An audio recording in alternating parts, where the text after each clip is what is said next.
مکین ہو گئے لامکاں کیسے کیسے، ہوئے نامور بے نشاں کیسے کیسے، زمیں کھا گئی نوجواں کیسے کیسے۔ جگہ جی لگانے کی دنیا نہیں ہے، یہ عبرت کی جا ہے تماشا نہیں ہے۔ سونے والے رب کو راضی کر کے سو، کیا خبر اٹھے نہ اٹھے صبح کو، کیا خبر کہ تیری صبح ہو نہیں، تو کہیں صبح نہ ہو زیر زمین۔ تو خوشی کے پھول لے گا کب تلک، تو یہاں زندہ رہے گا کب تلک۔ جگہ جی لگانے کی دنیا نہیں ہے، یہ عبرت کی جا ہے تماشا نہیں ہے۔ اقترب للناس حسابهم وهم فی غفلۃ معرضون۔ لوگوں کے حساب کا وقت بالکل قریب آ چکا ہے اور وہ غفلت سے منہ موڑے ہوئے ہیں۔ ما یاتیہم من ذکر من ربہم محدث الا استمعوہ وہم یلعبون۔ جب ان کو اللہ کا پیغام سنایا جائے، اللہ کی بات سنائی جائے، قرآن سنایا جائے یا اللہ کا کوئی نیا حکم سنایا جائے تو وہ بات کو اس طرح سنتے ہیں جیسے سنا ہی نہیں، لاپرواہی کے ساتھ کھیل تماشے میں پڑے ہوئے ہیں۔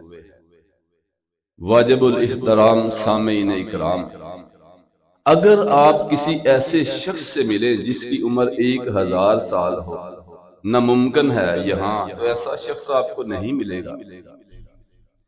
اگر ہو سکتا ہے کہ آپ کو کوئی ایسا شخص مل جائے جس کی عمر 100 سال ہو، صحت مند ہو، ویسے تو 70-80 کے بعد انسان حواس باختہ ہو جاتا ہے۔ آپ اس سے پوچھیں کہ جی آپ کی عمر تو بہت لمبی ہے، بہت لمبی عمر آپ نے پائی ہے، تو وہ کہے گا کہاں میں نے لمبی عمر پائی ہے، یہ کل کی بات تھی، میں بچہ تھا اور مجھے تو پتہ ہی نہیں چلا یہ جوانی کس وقت گزر گئی، یہ شام کس وقت ہوئی، اتنی جلدی سے یہ وقت گزرا، پتہ ہی نہیں چلا۔ اسی کا نقشہ اللہ رب العزت کھینچ رہے ہیں کہ اقترب للناس حسابهم وهم فی غفلۃ معرضون، کہ تمہاری موت کا وقت تمہارے سر پہ ہے، یعنی جتنی لمبی مرضی زندگی گزار لو، یہ چند دنوں کی زندگی ہے اور ہر شخص نے اس دنیا سے چلے جانا ہے۔ رسول اللہ صلی اللہ علیہ وسلم نے فرمایا کہ انسان کا اس کا آگے والا قدم جو ہے وہ اس کی موت کا قدم ہے، اور اس سے آگے والا قدم جو ہے اس کی امید کا قدم ہے۔ یہ اپنے پہلے سٹیپ کو بھول کر، پہلے قدم کو بھول کر امید والے قدم پہ اپنی دنیا سے امیدیں لگائے بیٹھا ہوا ہے۔ کسی نے کیا خوب نقشہ کھینچا کہ کوئی تجھ سے پوچھے یہ زندگی کیا ہے، ہتھیلی پہ ذرا سی خاک رکھنا اور اڑا دینا۔ یہ دنیا کی زندگی ایسی ہی ہے، بے حقیقت ہے، جس کا آج ہم افسوس نہیں کرتے، غم نہیں کرتے، اپنی موت کو یاد نہیں کرتے۔ لیکن صحابہ کرام جو تھے ان کے اندر اس بات کا بڑا ہی درد ہوا کرتا تھا۔ حضرت عامر بن ربیعہ رضی اللہ تعالیٰ عنہ، ان کے پاس ایک مہمان آیا، مہمان کی مہمان نوازی کی رات ان کے گھر میں ٹھہرا۔ صبح جب جانے لگا تو کہنے لگا مجھے رسول اللہ صلی اللہ علیہ وسلم نے کچھ زمینیں بدری صحابیوں کو الاٹ کرنے کے لیے دی ہوئی ہیں، تو بھی بدری صحابی ہے، میرے پاس آنا، میں تیرے نام پہ ایک بہترین خطہ الاٹ کر دوں گا تاکہ تیرے گھر والوں کا اچھا گزر بسر ہو۔ تو عامر بن ربیعہ رضی اللہ تعالیٰ عنہ کہتے ہیں کہ میں نے رسول اللہ صلی اللہ علیہ وسلم کی زبان سے کچھ ایسے الفاظ چند دن پہلے سنے ہیں کہ مجھے تو زندگی بے معنی سی لگتی ہے، مجھے تو یوں لگتا ہے کہ یہ زندگی بالکل ختم ہے، میرا تو اس دن کا منہ ہی کڑوا ہو چکا ہے، زندگی کی لذتیں ہی ختم ہو چکی ہیں۔ مہمان کہنے لگا آخر تو نے کیا سن لیا؟ تو کہتے ہیں اقترب للناس حسابهم وهم فی غفلۃ معرضون، کہ انسان کے حساب کا وقت اس کے سر پہ ہے اور وہ غفلت سے منہ پھیرے ہوئے ہے۔ ناظرین اکرام، بقا صرف اللہ کی ذات کو ہے، اس بات پہ کوئی اختلاف نہیں ہے کسی میں بھی۔ نہ کوئی اس موت نے نہ کسی امیر کو چھوڑا، نہ غریب کو چھوڑا، نہ بادشاہ کو چھوڑا، نہ فقیر کو چھوڑا، نہ صحت مند کو چھوڑا، اور نہ ہی کسی بیمار کو چھوڑا۔ اس موت نے کسی کو نہیں چھوڑا، اور ہر کوئی جانتا ہے کہ اس موت سے ہم بچ نہیں سکتے، کسی صورت نہیں بچ سکتے۔ بلکہ اللہ نے تو صاف طور پر کہہ دیا، وَمَا جَعَلْنَا لِبَشَرٍ مِّن قَبْلِكَ الْخُلْدَ أَفَإِن مِّتَّ فَهُمُ الْخَالِدُونَ۔ میں نے کسی بشر کو اس لیے پیدا ہی نہیں کیا کہ وہ دنیا میں ہمیشہ ہمیشہ رہے۔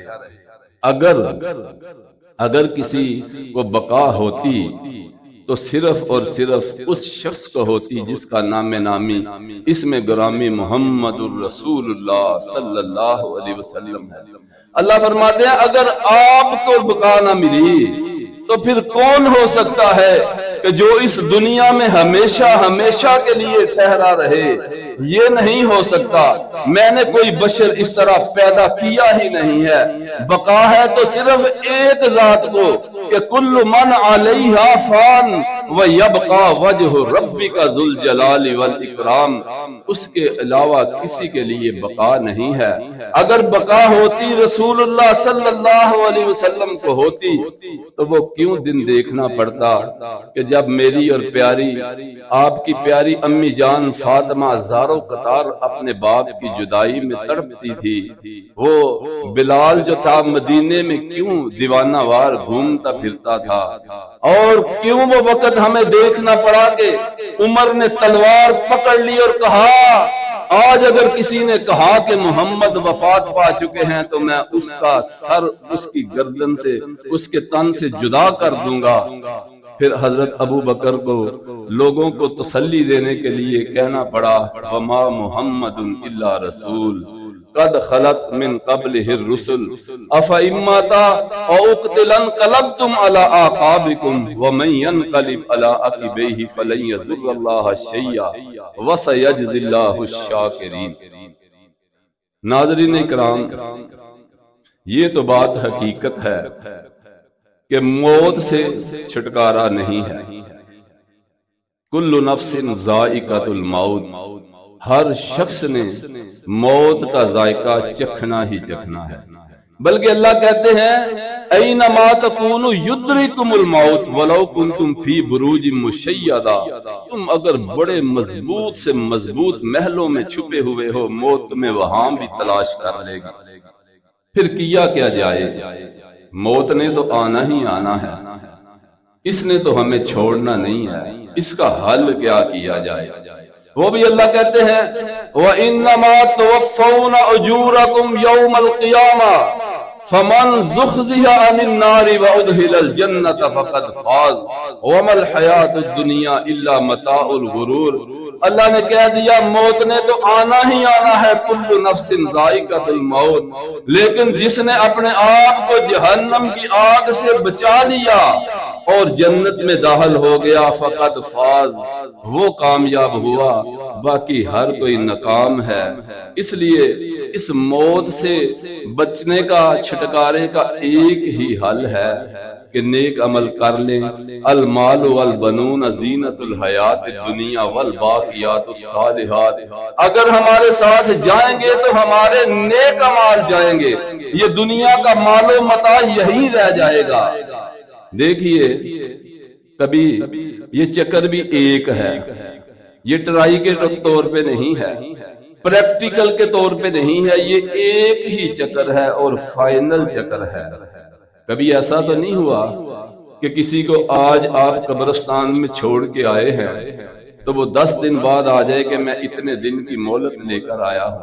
روزانہ قبریں دیکھتے ہو تو کیا کسی نے کہا قبراں دے ٹھیر اجیرے نے، قبراں دے ٹھیر اچیرے نے، اتھے تھلے وسدے کیڑے نے، کوئی تیرے نے کوئی میرے نے، اے اجڑیاں دا ہی ڈیرا ہے، ذرا سوچ مسافر سوچ ذرا، اے جگ تے ایک ہی پھیرا ہے۔ ایسا شخص بھی تو ہوگا، دعا کریں ہمیں اللہ اس سے بچا کر رکھے۔ حتی اذا احدہم الموت قال رب ارجعون، اس کو موت نے آ گھیرا اور کہتا ہے یا اللہ مجھے دنیا میں جانے کا موقع تو دے، لعلی اعمال صالحا، تاکہ میں دنیا میں جاؤں تو میں بھی نیک اعمال کر سکوں۔ لیکن ایسا ممکن نہیں ہے۔ کوئی شخص ایک دفعہ جائے گا تو پھر واپس نہیں آئے گا، پھر اس کے لیے یا تو جنت ہے یا جہنم ہے، اس کے علاوہ اس کا دوسرا ٹھکانہ کوئی نہیں۔ دیکھیے جب آپ دنیا میں آئے تو آپ کے والدین، آپ کے رشتہ دار مسکرا رہے تھے، مٹھائیاں بانٹ رہے تھے، خوشیاں بانٹ رہے تھے، ایک دوسرے کو مبارکیں دے رہے تھے، اور تو دنیا میں آتے ہوئے چیخ رہا تھا، چلا رہا تھا، رو رہا تھا۔ مزہ تو جب ہے جب تو اس دنیا سے رخصت ہو، تیرے سارے کے سارے رشتہ دار تیری جدائی میں رو رہے ہوں، زمین و آسمان تیری جدائی میں رو رہا ہو، اور تو مسکرا رہا ہو، اللہ تیرے لیے اعلان کر رہا ہو یا ایتھا النفس المطمئنہ ارجعی الی ربک راضیۃ مرضیہ فادخلی فی عبادی وادخلی جنتی۔ اے اللہ، اے میرے بندے، یا ایتھا النفس المطمئنہ، اے نفس مطمئنہ، تو اپنے رب کی طرف لوٹ آ، ارجعی الی ربک راضیۃ مرضیہ، تیرا رب تجھ پہ راضی، تو اس پہ راضی، فادخلی فی عبادی، اور میرے بندوں میں داخل ہو جا، وادخلی جنتی، میری جنتوں میں داخل ہو جا۔ دعا کریں اللہ بھی ہمیں ان میں شامل کر۔ کیا مقام ہے، آج دنیا رو رہی ہے اور اللہ تیرے لیے اتنا بڑا اعلان کر رہے ہیں، لیکن یہ اعلان ہوگا تو عملوں کے سر پہ ہوگا، ایسے نہیں ہوگا۔ ناظرین اکرام، دعا کریں کہ اللہ ہمیں وہ دن نہ دکھائے، اللہ ہمیں اس دن سے بچا کے رکھے کہ جب اعلان ہوتا ہے وَسِيقَ الَّذِينَ كَفَرُوا إِلَى جَهَنَّمَ زُمَرًا حَتَّى إِذَا جَاءُوهَا وَفُتِحَتْ أَبْوَابُهَا وَقَالَ لَهُمْ خَزَنَتُهَا أَلَمْ يَأْتِكُمْ رُسُلٌ مِّنكُمْ يَتْلُونَ عَلَيْكُمْ آيَاتِ رَبِّكُمْ وَيُنذِرُونَكُمْ لِقَاءَ يَوْمِكُمْ هَٰذَا۔ سارے کے سارے گناہگاروں کو جہنم کی طرف گروہ بنا کر لے جایا جا رہا ہے۔ آگے جب جہنم کے دروازے پہ پہنچے تو جہنم کے دروغے نے دروازہ کھولا تو سامنے اتنے بڑے بڑے آگ کے شعلے نظر آئے، شاید اسے بھی ترس آ گیا ہو اس کی حالت دیکھ کر کہ آج یہ انسان اس جہنم میں جائے گا۔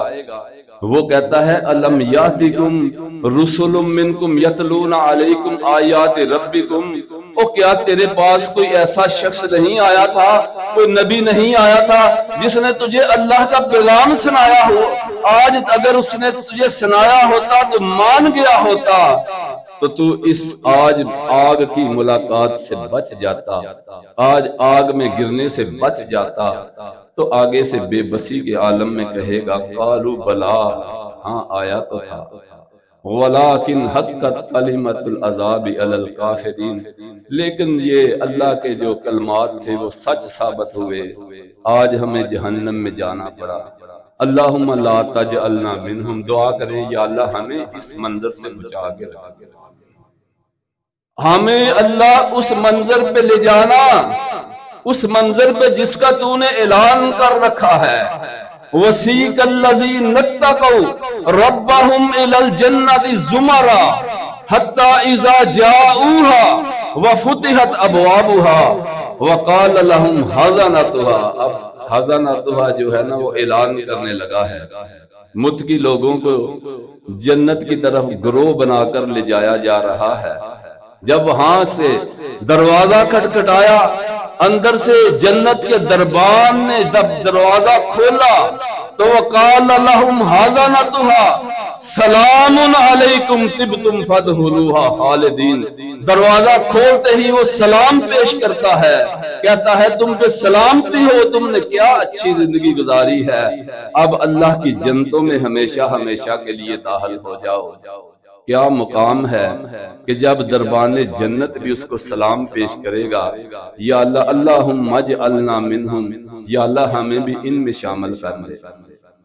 دیکھیے ایک دن رسول اللہ صلی اللہ علیہ وسلم اپنے صحابہ سے مخاطب ہوئے، کہنے لگے میرے صحابیوں، انسان کو موت سارا دن یاد کرتی رہتی ہے، قبر یاد کرتی ہے، اسے قبر یاد کرتی رہتی ہے، اور کہتی کیا ہے؟ کہتی ہے انا بیت الواحدہ، اے میرے اندر آنے والے میں تنہائیوں کا گھر ہوں، انا بیت الظلمہ، او میرے اندر آنے والے میں اندھیروں کا گھر ہوں، یہاں روشنیوں کا انتظام کر کے آنا۔ پھر کہتی ہے انا بیت التراب، میں کچی مٹی کا گھر ہوں، میرے اندر کوئی فرش کا انتظام کر کے آنا۔ پھر کہتی ہے انا بیت الزود، میرے اندر بڑے زہریلے سانپ ہیں، بچھو ہیں، ان سے بچنے کا کوئی تریاق کر کے آنا۔ صحابہ کو جب آقا کریم صلی اللہ علیہ وسلم نے یہ بات سنائی تو زارو قطار رونا شروع کر دیا۔ کہا یا رسول اللہ، ہم اس بات سے کیسے بچیں گے؟ ہمیں تو معلوم ہی نہیں کہ اس کا کیا کیا جائے۔ حضور علیہ السلام نے پھر ان کو تسلی دی، کہا دیکھو نیک اعمال کماؤ، قرآن پڑھو، قرآن کو ہمیشہ اپناؤ۔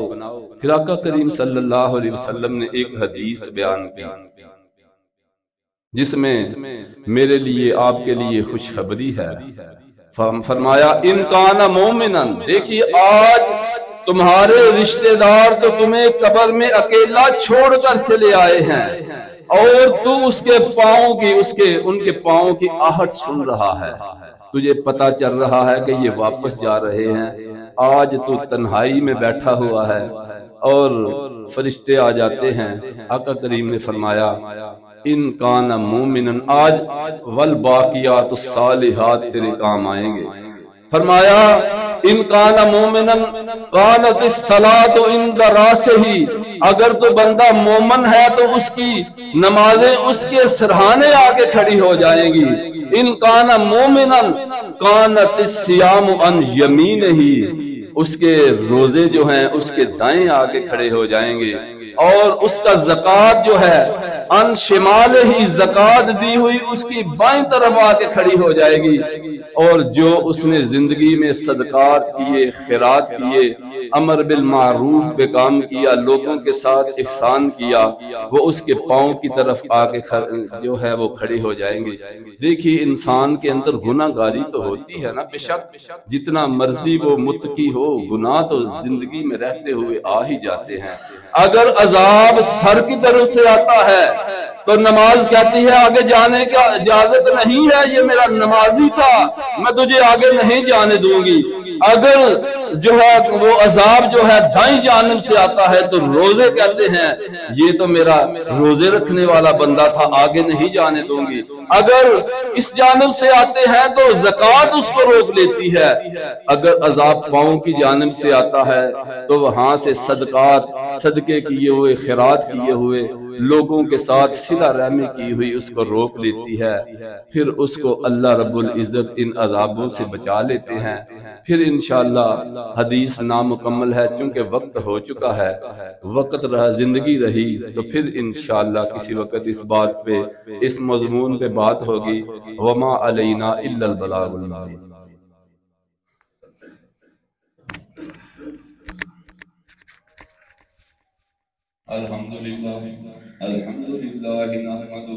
For more good videos, please like, subscribe, and share this channel and press the bell icon. Thank you.